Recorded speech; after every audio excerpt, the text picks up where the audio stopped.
తాకట్లో ఉన్న బంగారాన్ని విడిపించి ఆ రోజున మార్కెట్ ధర కట్టి మిగిలిన డబ్బును మీకు అందిస్తుంది Kommuri gold.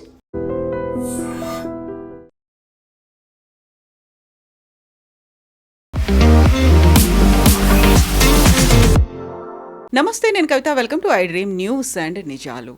Israel latest defence technology equipment ఉండేటువంటి దేశం. అలాంటి దేశాన్ని ఇరాన్ తనకున్నటువంటి ఏఐ పరిజ్ఞానంతో ఎదుర్కొంటోంది. యాక్చువల్గా అక్కడ ఏం జరుగుతోంది? అమెరికా ఇజ్రాయెల్కి ధీటుగా ఇరాన్ సమాధానం ఇస్తోందా, లేకుంటే పక్కదారి పట్టిందా? అదంతా కూడా ఇప్పుడు ఇతర ముస్లిం దేశాల మీద ఎందుకని అటాక్ చేస్తోంది? అందులోనూ ప్రధానంగా స్వశక్తితో ఎంతో కష్టంతో ఎదిగినటువంటి దుబాయ్ ఒక సేఫెస్ట్ డెస్టినేషన్ అనుకున్నారు. దాని మీద ఎందుకని అటాక్ చేసింది? మనతో పాటుగా ఉన్నారు సీనియర్ జర్నలిస్ట్ సురేష్ కొచ్చాతిల్ గారు. సార్ నమస్తే. సో మనం అన్నిట్లలోనూ ఈ విజువల్స్ ఇవన్నీ చూసిన తర్వాత మోస్ట్ టెరిఫైయింగ్గా కనిపించింది ఏంటి అంటే దుబాయ్ అందరికంటే కూడా చాలా సేఫ్గా ఉంటుంది. ఒక సేఫ్ జోన్ అని భావిస్తున్నారు, ఒక సేఫ్ డెస్టినేషన్ అనుకున్న దగ్గర అదెందుకు టార్గెట్ అయింది అసలు? ఇప్పుడు దుబాయ్ అనగానే it's tourist more than anything. Tourist వాళ్ళ దగ్గర ఆయిల్ లేదు, ఏం లేదు. ట్రేడింగ్ అండ్ టూరిజం అక్కడ చాలా లోకంలో చాలామంది ఇప్పుడు అక్కడ వచ్చి పనిచేస్తున్నారు కూడా, ఎక్స్పాట్రియేట్స్, ఎందుకంటే ట్యాక్స్ లేదు. So that's a big attraction. And Sharjah కానీ దుబాయ్ కానీ వీళ్ళొక రీసెర్చ్ అండ్ ఎడ్యుకేషన్ బేస్గా తయారు చేస్తున్నారు. వాళ్ళ రాజధాని అబుదాబి ఉండొచ్చు, ఎమిరేట్స్ది, కానీ అట్ ద సేమ్ టైం ఈ దుబాయ్ ఇస్ చాలా మటుకు ఒక టూరిస్ట్ డెస్టినేషన్. అది బుర్జ్ ఖలీఫా ఉండొచ్చు, దుబాయ్ షాపింగ్ మాల్ ఉండొచ్చు, బ్యాబ్స్ స్వామినారాయణ మందిర్ ఉండొచ్చు అబుదాబీలో. చాలా మటుకు వాళ్ళ టూరిజమే తిరుగుతుంది దాని చుట్టుపక్కలంతా. అట్లాంటి ప్లేస్లో దుబాయ్ మీద ఎందుకు అటాక్ చేశారు? ఫస్ట్ వీళ్ళు అటాక్ చేసింది దుబాయ్ ఎయిర్పోర్ట్ మీద, విచ్ ఇస్ అబ్సల్యూట్లీ షాక్ అయిపోయారు అందరు. ఎందుకంటే లోకంలో one of the largest airports in the world is Dubai. Okay, అది కూడా ఒక ట్రాన్సిట్ డెస్టినేషన్గా వాడుకుంటారు చాలామంది. అక్కడి నుంచి మన వైపు నుంచి చాలా మటుకు ఇండియన్ సిటీస్ నుంచి దుబాయ్కి వస్తారు. దుబాయ్ నుంచి మళ్ళీ అది యూకే కానీ యూఎస్ కానీ అక్కడి నుంచి ఫ్లైట్స్ తీసుకుంటారు, జర్మనీకి కూడా. ఇదెందుకు జరిగింది?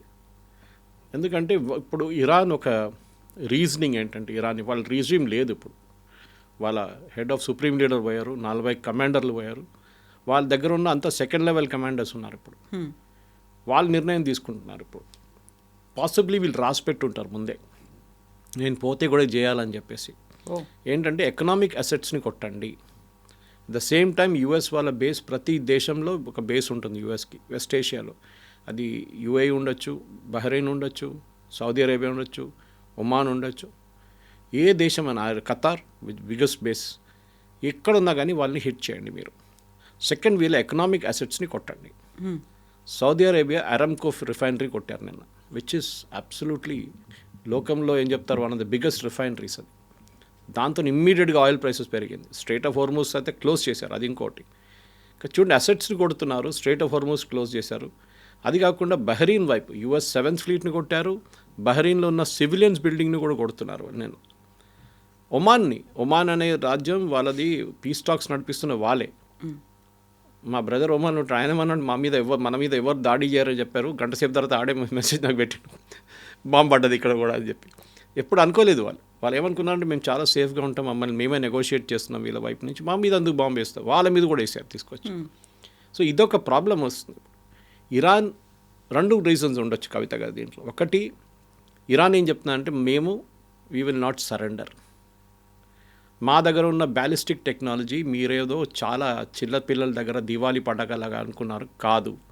We can really use it our advance. Drone and ballistic drone వాడారు సౌదీ అరేబియా రిఫైనరీ మీద, పామ్ జుమేరా మీద అటాక్ చేశారు దుబాయ్లో. అది ఆలోచించి, that again is a land mark. World's richest people అక్కడ ఉంటారు, డబ్బులు ఉన్న వాళ్ళు, వాళ్ళ మీద దాడి చేశారు నేను. సో ఇదొక షాక్ అనమాట గల్ఫ్ కంట్రీస్ కూడా.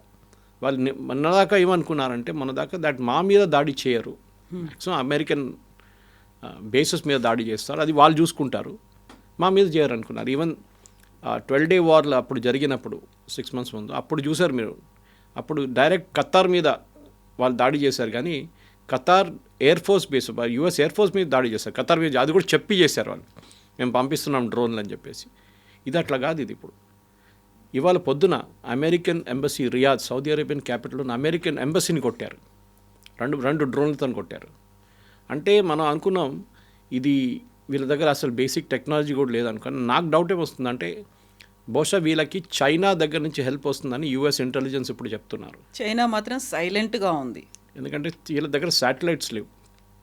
ఈ డ్రోన్స్ని గైడ్ చేయడానికి, ఈ మిసైల్స్ని గైడ్ చేయడానికి మీకు శాటిలైట్ టెక్నాలజీ చాలా పనికి వస్తుంది. ఇదేదో జీపీఎస్ కోఆర్డినేట్ చేసి పంపించడం కాదు, ఉంటుంది దాంట్లో, కానీ that can always go wrong. ఇది శాటిలైట్ ఇమేజరీ వీళ్ళకి ఎక్కడి నుంచి, పాకిస్తాన్ మీరు గుర్తుపెట్టిన ఆపరేషన్ సింధు టైంలో పాకిస్తాన్ని హెల్ప్ చేసిన దేశం China. Real time intelligence, satellite intelligence ఇచ్చారు వాళ్ళకి. మన ఎయిర్ ఫోర్స్ బేస్లు కానివ్వండి, మన మిసైల్ సిస్టమ్స్ కానీ, మన S-400 ఎక్కడ ఉందని పాకిస్తాన్కి చెప్పింది చైనా. సో డెఫినెట్గా ఒక డౌట్ ఉంది ఇప్పుడు యూఎస్ ఇండియా, కానీ ఇప్పుడు వాళ్ళు చైనాతో ఇప్పుడు డీల్ చేస్తలేరు, పక్కన పెట్టారు వాళ్ళు. ద ఇమీడియట్ కన్సర్న్ అంటే ట్రంప్కి ఈ యుద్ధం ఎన్ని రోజులు ఉంటుందో అని. ఎందుకంటే ఫస్ట్ టైం 2 సెనారియోస్ ఉన్నాయి కవిత. ఒకటి, గల్ఫ్ స్టేట్ అందరు కోపం వచ్చి అందరు కలిసి ఇరాన్ని కొడతారు. యుఎస్, ఇజ్రాయెల్ ఎనీవే కొడుతున్నారు, కానీ గల్ఫ్ స్టేట్ కూడా ఏమంటారు, చాలా అయిపోయింది, బోత్ హోగ్యా, చలో అవి మేము కూడా దిగుతామని చెప్పి వాళ్ళు కూడా దిగుతారు. మీరు ఇజ్రాయెల్ మీద దాడి చేయండి, మీరు యూఎస్ మీద దాడి చేయండి, మా మీద ఎందుకు చేస్తున్నారు, మా ప్రజల మీద ఎందుకు చేస్తున్నారు. ఇన్ఫ్యాక్ట్ మా ఊరు నుంచి ఒక ఆయన మొన్న బయటకు వచ్చి నిలబడితే ఆయన మీద ఒక డ్రోన్ పీస్ వచ్చి పడ్డది. ఈ lost his leg from my home town. ఆయన తప్పు, బయట రాకూడదని చెప్పారు. అప్పుడు బయట వచ్చి నిలబడి చూడడానికి మన హ్యూమన్ టెండెన్సీ ఉంటుంది కదా అది. సో ఇప్పుడు జరిగే దాంట్లో కవిత గారు ద మోస్ట్ డేంజరస్ థింగ్ ఏంటంటే, ఒకటి ఆయిల్ ప్రైసెస్ అదైతే పెరుగుతుంది, కానీ $10 పెరిగి అక్కడే స్టేషనరీగా ఉంది, మూవ్ కావట్లేదు. ఎందుకంటే ఓపెక్ వాళ్ళ ప్రొడక్షన్ పెంచేశారు.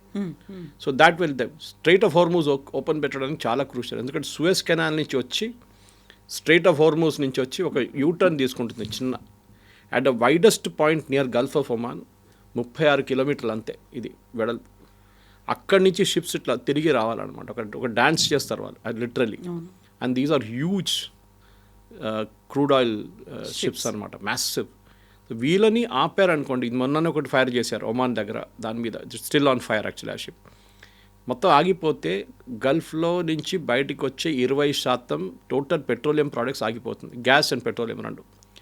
నిన్న మీరు గుర్తుపెట్టుకోండి, నిన్న Qatar has announce suspension of gas. Immediately యూరోప్లో దాని ఎర్త్క్వేక్ వచ్చింది ఇమ్మీడియట్గా ఇంపాక్ట్. ఎందుకంటే యూఎస్ చాలా మటుకు రష్యన్ గ్యాస్ ఆపిన తర్వాత ఖతార్ మీద డిపెండెంట్గా ఉన్నారు, కొంచెం సౌదీ అరేబియా మీద కూడా. కానీ Qatar is the largest producer, Iran is the second largest producer. Iran నుంచి తీసుకోలేరు, ఖతార్ నుంచి ఇప్పుడు ఖతార్ వాళ్ళ ప్రొడక్షన్ ఆపేశారు, వాళ్ళ బేస్ మీద కూడా అటాక్ చేశారు, గ్యాస్ బేస్ మీద. రష్యా, ఇప్పుడు ఆలోచించండి, నేను మొన్న ట్వీట్ చేశాను, బహుశా మీకు చెప్పుంటాను. I tweeted that President Trump భారతదేశం మీద ఇంకొక 25% పెడతారంట టారిఫ్. ఎందుకంటే మీరు రష్యా దగ్గర నుంచి ఆయిల్ కొనట్లేదని చెప్పి. రష్యా దగ్గర నుంచి కొనండి ఆయిల్ అని. నిన్నప్పుడు చూస్తే నేను ఈవినింగ్ కాగానే the ministry of external affairs I sent out and appeal to government of India, మీరు యూఎస్తో మాట్లాడి చెప్పండి మాకు అర్జెంటుగా రష్యా దగ్గర నుంచి ఆయిల్ కొనాల్సిందే, ఇంటర్వ్యూన్ అవ్వండి ఇప్పుడు. బికాస్ మిగతా ఆయిల్ సోర్సెస్ బంద్ అయిపోయినాయి ఇప్పుడు. లేకుంటే మనం $80, $90 పర్ బ్యారెల్ ఇవ్వాల్సి వస్తుంది, రష్యా 40కి ఇస్తున్నారు మనకి డిస్కౌంట్లో. సో సిచ్యువేషన్ ఆ పరిస్థితికి వచ్చేసింది అనమాట. ఎకనామిక్లీ ఇరాన్ కొడుతున్నారు, బహుశా ఎక్కువ రోజులు ఉండదు వాళ్ళ దగ్గర, ఎందుకంటే ఎన్ని మిసైల్స్ ఉన్నాయి ఇరాన్ దగ్గర. ఆన్ దేర్ ఓన్ వాళ్ళ దగ్గర ఉన్న 20,000 బ్యాలిస్టిక్ మిసైల్స్ ఉన్నాయి, దాంట్లో ఆల్రెడీ ఒక 5,000-6,000 వాడుకున్నారు. మిగతా దాన్ని యూఎస్ డిస్ట్రాయ్ చేశారంటారు, ఎంత డిస్ట్రాయ్ చేస్తే తెలియదు. వాళ్ళు మ్యాక్సిమం స్టాక్ పైల్స్ వాళ్ళది పెట్టుకున్నది హెజ్బుల్లా దగ్గర ఉంది, హెజ్బుల్లాకి పంపించారు వాళ్ళు. రేపు ఏమైనా అయితే ప్రాబ్లం అయితే మీరు అక్కడి నుంచి షూట్ చేయండి, మేము ఇక్కడి నుంచి చేయలేమని చెప్పి హెజ్బుల్లాకి ఇచ్చారు. హెజ్బుల్లా దగ్గర 120,000 మిసైల్స్ ఉన్నాయి, దాంట్లో చాలా మటుకు వాళ్ళు ఇజ్రాయెల్ వాళ్ళు డిస్ట్రాయ్ చేశారు, ఫస్ట్ ఆ వార్లోనే డిస్ట్రాయ్ చేశారు October 7 తర్వాత.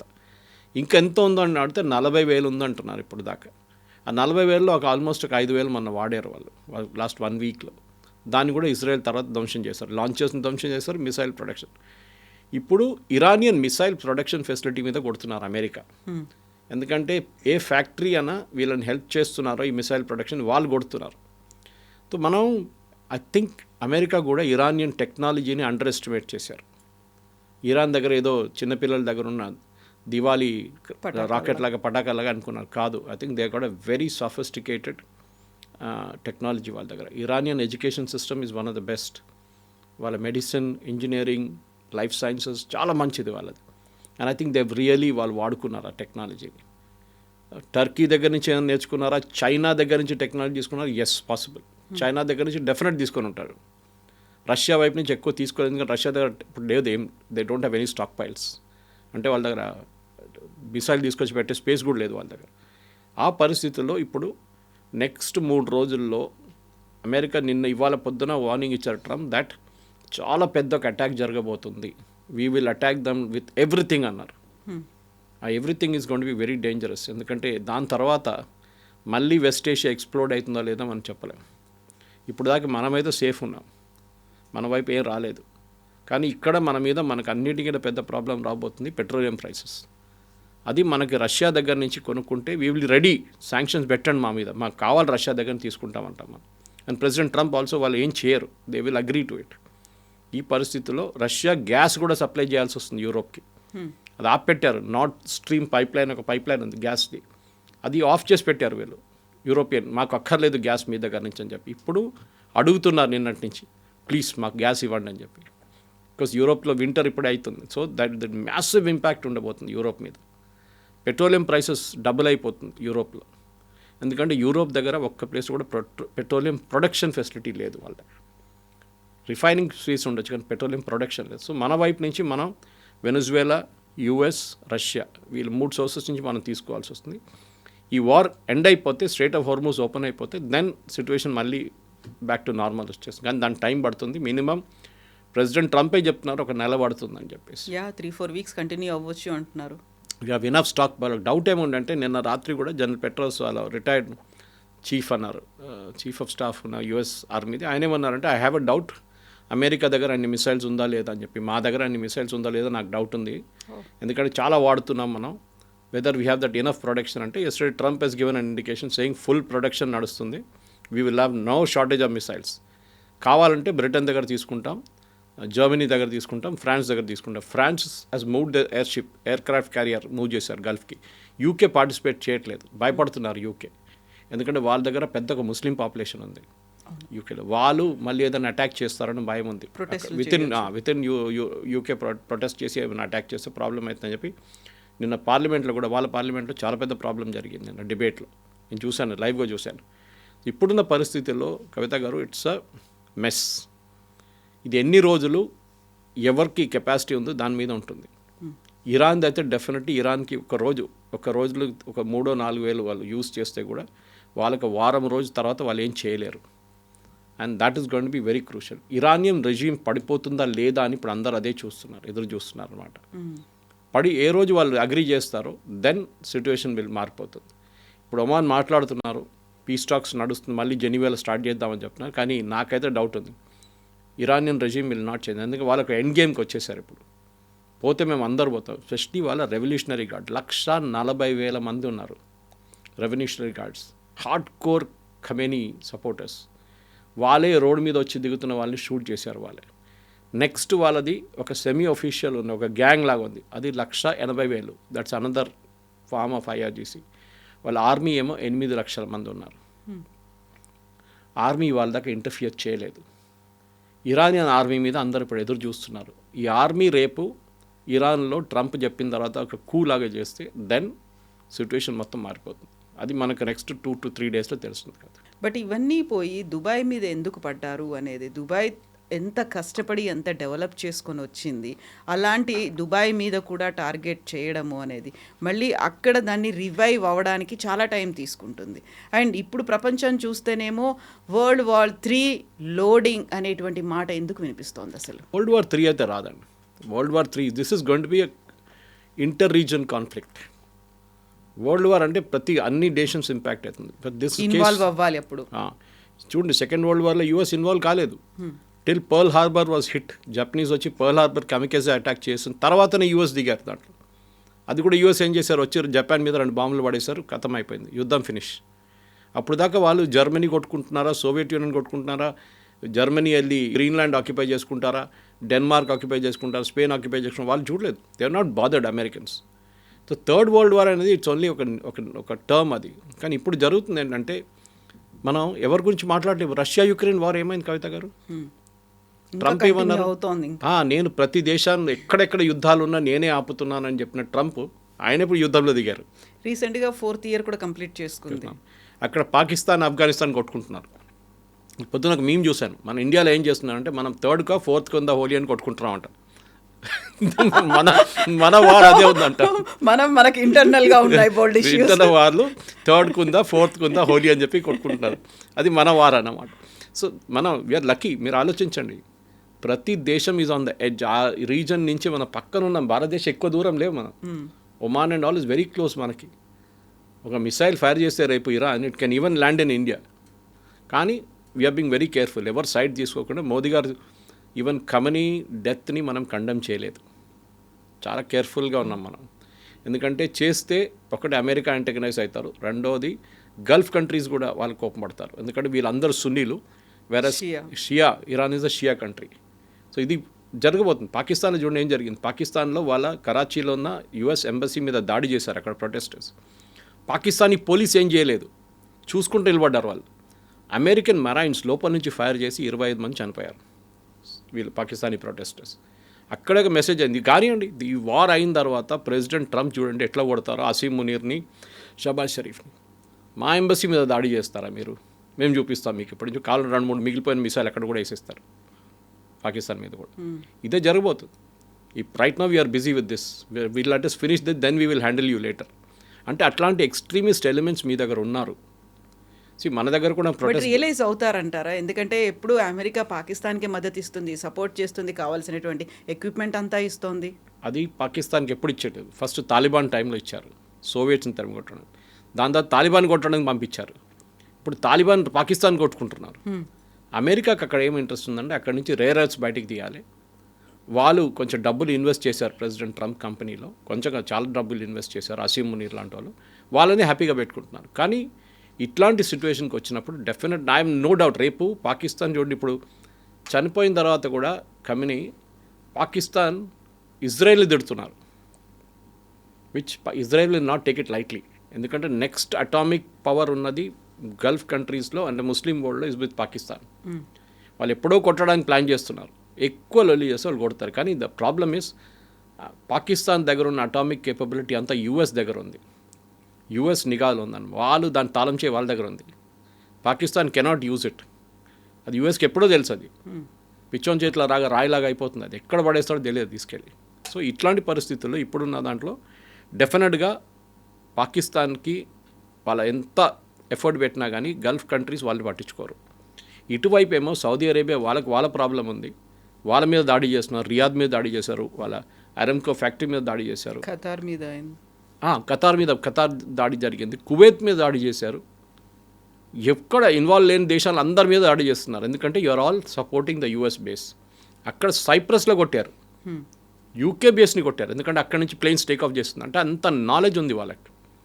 That is the main thing. Kavitha గారు, మనం అనుకుంటాం ఇరానియన్స్ దగ్గర ఒక టెక్నాలజీ లేదు, ఇంటెలిజెన్స్ లేదు, రెండూ ఉన్నాయి వాళ్ళ దగ్గర. They are somehow getting the intelligence. ఎక్కడి నుంచి మీకు ఎట్లా తెలుసు సైప్రస్ నుంచి టేక్ ఆఫ్ చేశాను యూఎస్ జెట్స్ అని? వాళ్ళకి తెలిసిపోయింది అది. దానికోసం వాళ్ళు కొట్టారు. డియోగో గార్షియా కొట్టలేరు. డియోగో గార్షియా పర్మిషన్ లేట్ ఇచ్చారని చెప్పి నిన్న ట్రంప్ స్టామ్ అని చాలా తిట్టాడు నిన్న. మీరు ముందే పర్మిషన్ ఇవ్వండి, మా B-2 బాంబర్స్ అక్కడ ఉండే, మేము మళ్ళీ యూఎస్ నుంచి తెప్పించుకోవాల్సి వచ్చింది మాకు అని చెప్పి. సో ఇది ఇప్పుడు ఎట్లయిపోయిందంటే ఇది ఇరాన్ని ఒక గాజా లాగా తయారు చేస్తారు. ఇప్పుడు చూస్తూనే ఉండండి. End of it all Iran will resemble Gaza. అది పరిస్థితి. హెజ్బుల్లాని వాళ్ళు చూసుకుంటారు, ఇజ్రాయెల్ నేను చెప్పాను చూడండి. ఇటువైపు హమాస్ ఇస్ ఆల్మోస్ట్ ఫినిష్డ్, వాళ్ళు ఏం మాట్లాడలేదు. ఇప్పుడు హూతీలను చూసుకోవాలి, అది యూఎస్ చూసుకుంటారు. కావాలంటే ఇండియా కూడా అప్పగిచ్చేస్తారు, మీరు చూసుకోండి హూతీలు అని చెప్పేసి. అది కూడా జరుగుతుంది. దిస్ ఇస్ ద సిచ్యువేషన్ నా. సో ఇరాన్ నుంచి నినాదాలు వచ్చేవి, death to Israel, death to America అని వచ్చేది. ఆ రెండూ కలిసాయి. ఇప్పుడు ఖమేనీని చంపేసిన తర్వాత స్టిల్ అదే కండిషన్ ఇంకా కంటిన్యూ అవుతుంది. ఎందుకంటే ఒక స్ప్లిట్ అనేది ఇరాన్లో కూడా కనిపించింది. చాలా వరకు బయటకు వచ్చారు, సెలబ్రేట్ చేసుకున్నారు. ఉమెన్ డాన్సులు చేయడాన్ని నిషేధిస్తే ఆ డాన్స్ వీడియోస్ కూడా ఇప్పుడు సోషల్ మీడియాలో కనిపిస్తున్నాయి. బట్ అక్కడున్నటువంటి రివల్యూషనరీ గార్డ్స్ మొత్తం టేక్ ఓవర్ చేసుకున్నారు, వాళ్ళు అటాక్ చేస్తున్నారు. ఇరాన్లోనే అలాంటి స్ప్లిట్ కనిపించినప్పుడు నెక్స్ట్ ఇరాన్ భవిష్యత్తు అంటే అది ఇరాన్ నుంచే ఎవరో లీడర్ రావాలండి పైకి. మనం సిరియా ఎగ్జాంపుల్ తీసుకుందాం. సిరియాలో ఒక terrorist leader, Al-Qaeda terrorist leader వాళ్ళ ప్రెసిడెంట్ అయ్యారు. వాళ్ళ నుంచే వచ్చారు ఒక లీడర్ పైకి. అన్ని లీడర్ డెమోక్రాటిక్గా ఉండాలని ఎక్కడ చెప్పలేదు, ఎక్కడ రాసిపెట్టలేదు. కంట్రోల్ ఎవరు చేస్తారు వాళ్ళ మీద ఉంటుంది. మీ దగ్గర 1,00,000 మంది ఉన్నారు, మీరు కంట్రోల్ చేయగలరా మీ కంట్రీని? లేకుంటే సివిల్ వార్ అయిపోతుంది. అమెరికా ఎక్కడెక్కడ రెజ్యూమ్ చేంజ్ తీసుకొచ్చిందో లాస్ట్ 2, 3, 4 సంవత్సరాల్లో దానికన్నా ఎక్కువ కూడా అక్కడ ఆ కంట్రీస్ అన్నీ ఇవాళ మొత్తం ధ్వంసం అయిపోయినాయి కంప్లీట్గా. You take Iraq, Saddam Hussein పోయిన తర్వాత ఎవరు వచ్చారు ఎవరు పోయారు అప్పుడు కూడా కొట్టుకుంటూ అక్కడ అల్ఖైదా ఉంది, అక్కడ ఐసిస్ ఉంది, అందరూ ఉన్నారు. మీరు ఇటువైపు సిరియా తీసుకోండి, సిరియాలో ఇప్పుడు కూడా in spite of having this so called leader అక్కడ కూడా ఇదే ప్రాబ్లం నడుస్తుంది. అమెరికా సిరియాలో వచ్చి బాంబ్ చేస్తున్నారు ఇప్పుడు కావాలి. అటువైపు మీరు యూ టేక్ ఇరాక్ అయిపోయింది, ఆఫ్ఘనిస్తాన్ పరిస్థితి చూడండి అదే సంగతి, లిబియా సేమ్, అక్కడ సివిల్ వార్ నడుస్తుంది ఇప్పుడు కూడా. సో అమెరికా ఎక్కడెక్కడ వెళ్ళారో ఎక్కడెక్కడ రెజ్యూమ్ చేంజ్ చేశారో అక్కడ స్టెబిలిటీ ఎప్పుడు రాలేదు. మీరు బంగ్లాదేశ్ చూశారు, మీరు బంగ్లాదేశ్లో కూడా చాలా రోజులు ప్రాబ్లం ఉండే, అక్కడ కూడా నేపాల్లో ప్రాబ్లం జరిగింది. ఎక్కడెక్కడ వీళ్ళు ట్రై చేశారో ఎక్కడ సక్సీడ్ కావట్లేదు. చేశారు కానీ రెజ్యూమ్ మార్చారు, కానీ మీకు ఇవాళ మీ దగ్గర లిబియన్ ప్రెసిడెంట్ పేరు అడిగితే మీకు తెలియదు. You would known Gaddafi. Iraq president పేరు అడిగితే మీకు తెలియదు, నాకు కూడా తెలియదు. It would have been Saddam Hussein Saddam Hussein అంటుండే మనం. లేరు ఇప్పుడు, ఎవ్రీబడీ ఈజ్ గాన్. మీరు ఒక రెజ్యూమ్ చేంజ్ తీసుకొచ్చినప్పుడు వాళ్ళు రీప్లేస్ ఎవరు చేస్తారు అది చాలా ఇంపార్టెంట్ ఉంటుంది. అది ఇరాన్లో కూడా ఇంపార్టెంట్. మీరు బయట నుంచి రేజా పేల్వీని తీసుకొస్తే ఆయన 50 సంవత్సరాలు దేశం నుంచి బయటకు ఉన్నారు, ఏం చేయలేడు. I give an example. మీరు వెనిజువేలా జరిగినప్పుడు మడూరోని కిడ్నాప్ చేసి తీసుకెళ్ళినప్పుడు ఫస్ట్ ట్రంప్ ఏమన్నారు, ఆ నోబెల్ ప్రైజ్ గెలిచిన ఆమె ఉంది కదా, ఆమెను తీసుకొచ్చాడు మషాడో. ఏమైంది దాని తర్వాత? వాళ్ళ అడ్వైజర్ అన్న వద్దు, ఆమెకి ఎక్స్పీరియన్స్ లేదు, దేశం నడిపేయడంటే చిన్నపిల్లల ఆట కాదు, జస్ట్ కీప్ హర్ అవుట్. మాట్లాడడానికి చాలా బాగా మాట్లాడుతుంది కానీ దేశం దాంతో నడవదు, వాళ్ళ దాంట్లోనే ఎవరిని ఉన్నా సెలెక్ట్ చేయండి వాళ్ళంటే మళ్ళీ వాళ్ళ వైస్ ప్రెసిడెంట్ సెలెక్ట్ చేసి ఆమెకి ఇన్స్ట్రక్షన్స్ ఇచ్చారు, దేశం ఇట్లా నడిపియండి, డబ్బులు మేము ఇస్తాం, ఆయిల్ రిఫైనరీస్ అన్ని మేము రిపేర్ చేపిస్తాం, but you run the country. దానికోసం వెనిజువేలాలో ఇవ్వాల దాకా మీరు ఒక రైట్ వినలేదు, ఒక ఫైటింగ్ వినలేదు, ఒక ఫైరింగ్ వినలేదు, ఏం జరగలేదు. అక్కడ చాలా పీస్ఫుల్గా నడుస్తుంది. బట్ అక్కడ కూడా ఇప్పుడు ఇరాన్లో కూడా మేమే నెక్స్ట్ ఎవరు అనేది డిసైడ్ చేస్తామని ట్రంప్ చెప్తున్నాడు. నిజంగా అది పాసిబిలిటీ ఉందా? ట్రంప్ డిసైడ్ చేయలేరు, హీ కెనాట్ డిసైడ్. అదైతే చాలా క్లియర్. ట్రంప్ డిసైడ్ ఏం చేయగలరంటే ఇరాన్ని పోస్ట్ రూలర్ ఎవరు వస్తారో వాళ్ళని వాళ్ళ వైపు ఉంచుకోవడం, వాళ్ళు ఫండింగ్ చేయడం చాలా ఇంపార్టెంట్ ఉంటుంది. ఇరాన్లో కవిత గారు రాజా పేల్వి ఫస్ట్ వీళ్ళ ఫాదర్ ఉన్నప్పుడు 79లో డిపోజ్ అయ్యారు ఆయన. 79 నుంచి 2026 వచ్చేదాకా ఇరానియన్ కరెన్సీ 99% డీవాల్యూ అయిపోయింది. ఎగ్జాంపుల్ ఇస్తాను, మన రూపీస్ తీసుకుందాం. మనం 100 రూపాయలు మీరు బ్యాంకులో వేస్తే మీ డిపాజిట్లో ఆ 100 రూపాయలకి ఇవాళ విలువ 1 రూపాయి. ఆలోచించండి, మీరు బ్యాంక్లో ₹1,00,00,000 వేశారు, దాని విలువ ఎంత ఉంటుంది ఇవాళ? పోయింది, మొత్తం డబ్బులే పోయింది, complete wiped out. Iranian currency worthless అయిపోయింది. పేపర్ ఇప్పుడు ఒక లోఫ్ బ్రెడ్ కొనాలంటే చిన్న ఒక ట్రక్లో తీసుకెళ్ళాలి డబ్బులు అంతా. అక్కడే ప్రాబ్లం అంతా స్టార్ట్ అయింది. ఇప్పుడు 6 నెలల ముందు మన ప్రొటెస్ట్ ఎందుకు స్టార్ట్ అయింది, అక్కడ బాజారీస్ అంటారు, అంటే బాజార్ నడిపిస్తున్న వాళ్ళు ట్రేడర్స్. వాళ్ళు ఏమంటున్నారు అంటే మా దగ్గర ఎవరు రావట్లేదు కొనడానికి, nobody is coming to buy anything from us. మేమేం అమ్మాలి, మేము కరెన్సీకి వాల్యూ లేదు, నీళ్ళు లేవు వాళ్ళ దగ్గర. ఇప్పుడు పవర్ సప్లై ఎరాటిక్గా ఉంది, ఎందుకంటే ఇరాన్ దగ్గర మేము చెప్పాను చూడండి, 2nd largest gas production in the world, capacity production కాదు వాళ్ళ దగ్గర ఉన్న asset. 3rd largest oil reserves in the world. First is Venezuela, 2nd Saudi Arabia, 3వది ఇరాన్. గ్యాస్లో first is Qatar, 2nd is Iran. కానీ లాస్ట్ 3 సంవత్సరాల్లో Iran produce చేసింది total oil ప్రొడక్షన్లో 3%. మినిమం 20-22% ప్రొడ్యూస్ చేయాల్సిన ఒక కంట్రీ ఇస్ డూయింగ్ ఓన్లీ 2%, 3%. అక్కడ ఎందుకంటే యూఎస్ టోటల్ బ్యాన్ పెట్టేశారు, ఎవ్వరు కొనకూడదు వీళ్ళ దగ్గర నుంచి ఆయిల్ అని చెప్పి, రష్యా లాగానే. అక్కడే ప్రాబ్లం వచ్చింది. సో ఇరాన్ ఒక చాలా మోడర్న్ నేషన్ ఉండే రేజా పెల్వి టైంలో. Of course he was the dictator, అది పక్కన పెడదాం మనం, అబ్సల్యూట్ డిక్టేటర్, యూజ్లెస్ ఫెలో అని చెప్పొచ్చు, కానీ కంట్రీ నడిపించారు. సద్దాం హుసేన్ కూడా మీరు అట్లని చెప్పొచ్చు, absolute dictator, 3rd rate character అని చెప్తే కానీ దేశం నడిపించాడు. గదాఫీ కూడా సేమ్ థింగ్, స్టెబిలిటీ ఉండే వాళ్ళకి. Whether you agree with that stability concept అన్నాడు, అది ఇంకోటి. కానీ ఇప్పుడు ఏంటంటే ఇరాన్లో ఈ ఇరానియన్ రెవల్యూషన్ తీసుకొచ్చిన టైం నుంచి ఇప్పుడు దాకా ఫస్ట్ 8 సంవత్సరాలు ఖొమేనీ ఉండే, దాని తర్వాత 40 సంవత్సరాలు ఖమ్నై. ఈ 40 సంవత్సరాల్లో కంప్లీట్ ఎకానమీని ధ్వంసం చేశారు వాళ్ళు. షరియా లా మీద ఇంపార్టెన్స్ పెట్టి అన్ని దేశాలతో కొట్లాడుకొని అమెరికాతో పంగా పెట్టుకున్నారు. అది లాస్ట్ ఇప్పుడు ఈ సిచ్యువేషన్కి ఎట్లా వచ్చిందంటే ఇప్పుడు ఇరానియన్ కరెన్సీకి వాల్యూ లేదు, ఇన్ఫ్లేషన్ ఏమో 49 నుంచి 55% ఇన్ఫ్లేషన్ ఉంది, కొంతమంది 80% అంటున్నారు. ప్రజలకి తినడానికి ఎక్కువ తిండి లేదు అక్కడ, వాళ్ళు సఫర్ అవుతున్నారు. కానీ వాళ్ళ ఎడ్యుకేషన్ సిస్టమ్ చూస్తే one of the best in the world. వాళ్ళ దాంట్లో 98% మహిళలు ఎడ్యుకేటెడ్. చాలా ఎడ్యుకేషన్ సిస్టమ్ సూపర్ ఇరాన్లో. వాళ్ళ దగ్గర పోస్ట్ గ్రాడ్యుయేట్ లెవెల్లో కూడా చాలా మంచి education, even there medical education. మన భారతదేశం నుంచి చాలామంది కశ్మీర్ వైపు నుంచి షియా పిల్లలు వెళ్తారు అక్కడ చదువుకోవడానికి, కార్గిల్ వైపు నుంచి.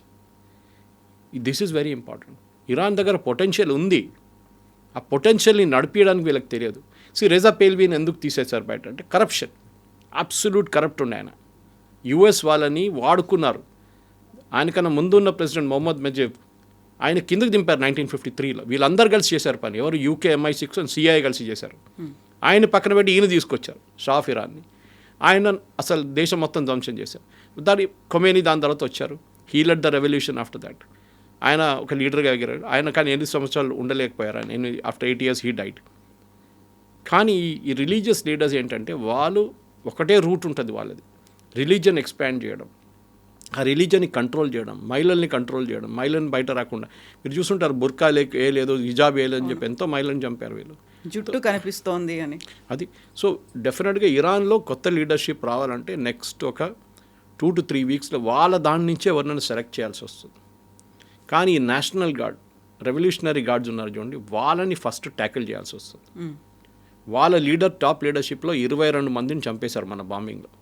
ఇన్ఫ్యాక్ట్ ఆ బాంబింగ్ కూడా చాలా, నేను ఇవాళ పొద్దున కూడా I was listening to an Israeli expert, intelligence expert. ఆయన ఏం చెప్తున్నా అంటే, ఇంత హైలీ ప్రొటెక్టెడ్గా ఉన్న మనిషి, ఖమనీ లాంటి మనిషిని మీరు ఒక ఓవర్ గ్రౌండ్ ప్యాలెస్లో పెట్టి ఓపెన్ ఏరియాలో, అంటే ఓపెన్ ఏరియా అంటే నాట్ అండర్ గ్రౌండ్, పైన ఒక బిల్డింగ్లో పెట్టి దాంట్లో ఒక 100-200 మంది కమాండర్స్ని తీసుకొస్తే వీళ్ళందరూ చూసుకొని కూర్చుంటారు అక్కడ.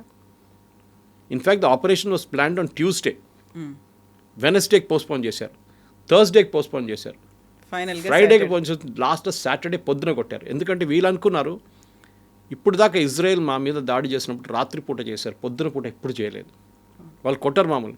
కానీ it is absolute blunder. In fact that Israeli expert saying, మీద ఒక డోర్ మీద బోర్డు కూడా పెట్టుంటారు, here lives Khamenei family, please knock and enter the door అని, please knock the door and enter. అంత ఓపెన్గా పెట్టుకున్నారు మీరు. ఓకే, నేను అప్పుడు తెలుస్తుంది అంటే ఇవాళ వచ్చిన రిపోర్ట్లో ఇజ్రాయెల్ వాళ్ళు ట్రాఫిక్ సిగ్నల్ కెమెరాలు కూడా హ్యాక్ చేశారంట.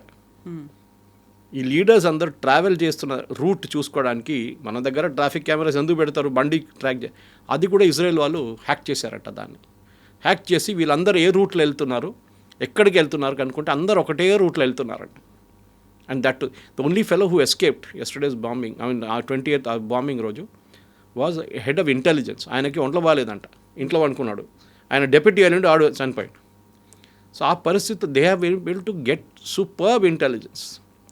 ఇది చాలా ఇంపార్టెంట్. హ్యూమన్ ఇంటెలిజెన్స్ ఒకటి ఉంటుంది అంటే వాళ్ళు ఇరాన్లో ఉన్న ఈ రెజీమ్ లోపల కూడా దూరారు. వాళ్ళు కాసిం సులైమానీని చంపినప్పుడు there was excellent information. Qasim Soleimani తోడుని ఎవరో ఇన్ఫర్మేషన్ ఇచ్చారు that he is moving in this car from so and so place. ఎందుకంటే 6 కార్లు ఉండే కాన్వాయ్లో, 6 కార్లకు ఒకటే నంబర్ ప్లేట్. మన దగ్గర కూడా చూడండి, రేవంత్ రెడ్డి వెళ్తున్నప్పుడు, చంద్రబాబు నాయుడు వెళ్తున్నప్పుడు కార్ నెంబర్ ప్లేట్ అన్నీ ఒకటే ఉంటుంది. యాక్చువల్లీ ఇట్ ఇస్ ఇల్లీగల్, కానీ సెక్యూరిటీ వైజ్ ఇట్ ఈస్ ఇంపారిటివ్. ఆ కార్లు మారుతూనే ఉంటాయి కాన్వాయ్లో. సో మీకు తెలియదు ఏ కార్లో ఉన్నాడని చెప్పేసి. అదే వీళ్ళు కూడా ఫాలో చేస్తారు. కానీ కరెక్ట్గా అప్పుడు కూడా కొట్టారు సులైమానీని. పక్కన ఉన్న ఏ కార్కి ఏం ప్రాబ్లం రాలేదు. ఆలోచించండి.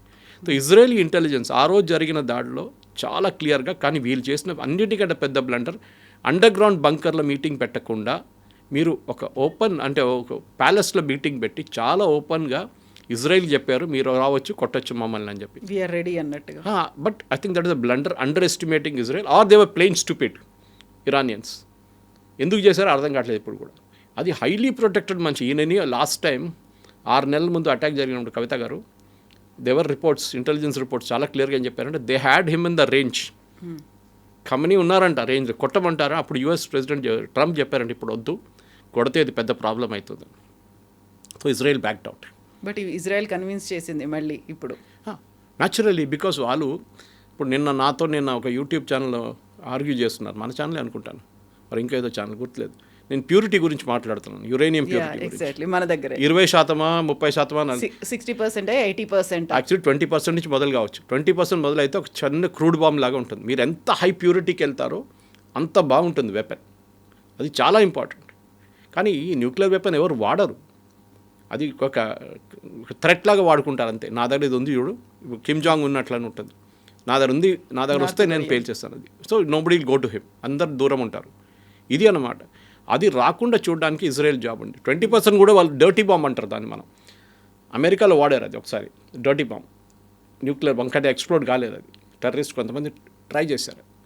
ఇప్పుడున్న పరిస్థితుల్లో డెఫినెట్గా నెక్స్ట్ లీడర్ అంటే ఏం జరుగుతుంది next 1 week itself is the big question. కానీ ఇప్పుడు ఏం చేయబోతున్నారంటే వాళ్ళ దగ్గర ఉన్న కంప్లీట్ మిసైల్ ప్రొడక్షన్ టెక్నాలజీని ధ్వంసం చేస్తారు యూఎస్ అండ్ ఇజ్రాయెల్. దాంతోపాటు వాళ్ళ దగ్గర మిగిలిపోయిన లీడర్షిప్ని వాళ్ళు కూడా కొడతారు. లాస్ట్లో ఇచ్చే ఆప్షన్ ఏంటంటే మీ దాంట్లో నుంచే ఒక మనిషిని సెలెక్ట్ చేసుకోండి, who will be our man. We'll then allow oil exports. మళ్ళీ ఇరాన్ పాత సిస్టమ్కి వెళ్ళిపోతుంది. ఇరాన్లో డబ్బులు మస్తు ఉంటుంది, ఇరానియన్ ఎడ్యుకేషన్ సిస్టమ్ బాగుంటుంది, వాళ్ళ health care one of the best in the world. అది కూడా చాలా బాగా, ఇంకా ఎక్విప్మెంట్ ఇంకా రావచ్చు, బయట నుంచి మెడిసిన్స్ రావచ్చు. It become another very develop country. కానీ అది ఎవరు అంగీకరిస్తారో, వాళ్ళ లోపల నుంచి ఎవరు అగ్రీ చేస్తారో అది చూడాల్సిందని. ఎప్పుడు అవుతుందో అనేది కూడా వారం లోపల 10 రోజులు అయిపోతుంది 100%. ఎందుకంటే దానికన్నా ఎక్కువ ఇరాన్ తట్టుకోలేరు, వాళ్ళ దగ్గర కెపాసిటీ లేదు. అది వీళ్ళందరూ కలిసి అటాక్ చేస్తున్నారు. ఇప్పుడు ఓన్లీ యూఎస్ అండ్ ఇజ్రాయెల్. రేపు I will not be surprise Kavitha గారు, Saudi Arabia, Kuwait, Bahrain, Qatar వీళ్ళందరూ కలిసి కొడితే కూడా ఐ వోంట్ బీ సర్ప్రైజ్. ఖతార్లోనే కూర్చున్నారు వీళ్ళ లీడర్లు అందరూ. హమాస్ లీడర్ ఖతార్లో ఉన్నారు, అల్ఖైదా లీడర్స్ ఖతార్లో కూర్చున్నారు, ఈవెన్ ముస్లిం బ్రదర్హుడ్ లీడర్స్ అందరు ఖతార్లో ఉన్నారు. సో వాళ్ళని వాళ్ళని పట్టుకుంటారు ఖతార్. మీరు చెప్పండి వెళ్ళి ఇరాన్కి అని చెప్పేసి. కానీ అప్పుడు దాకా ఉండదు, వాళ్ళని కూడా ఫినిష్ చేసేస్తారు Israel 100%. Sir thank you so much. Thank you very much. Thank you.